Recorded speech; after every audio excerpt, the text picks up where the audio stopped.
Find the rate I. In this problem, we are provided with a cash flow diagram covering the span of 10 years. There is a positive cash flow of $100 in years 1, 2, 3, 5, 6, 7, 9, and 10. In years 4 and 8, there is a negative cash flow of $100.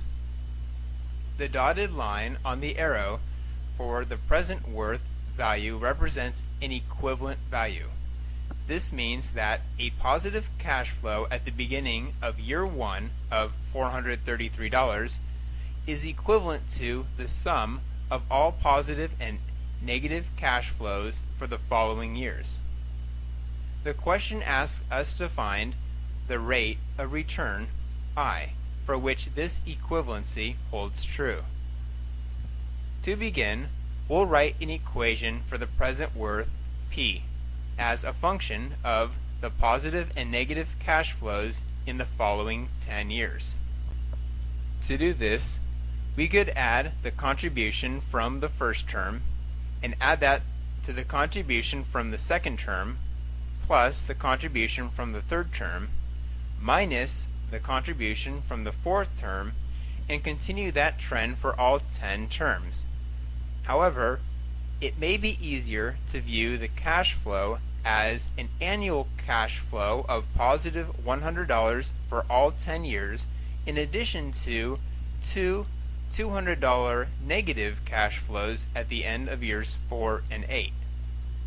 Therefore, at the end of years 4 and 8, there will be a negative cash flow of $100.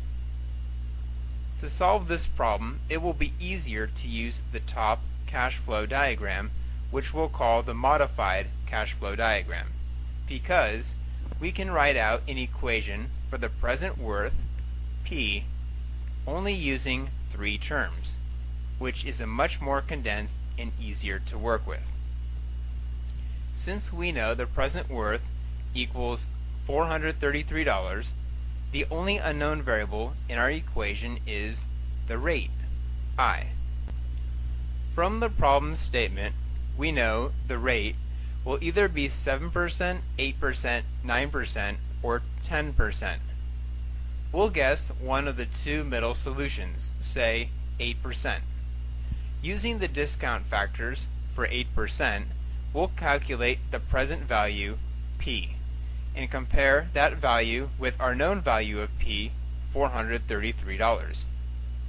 The discount factors for 8% are 6.7101, 0.7350, and 0.5403. In which case the present cash flow would equal $415.95. Since this value is less than the known present value of $433, we'll next recalculate the present value using the interest rate of 7% for our second guess.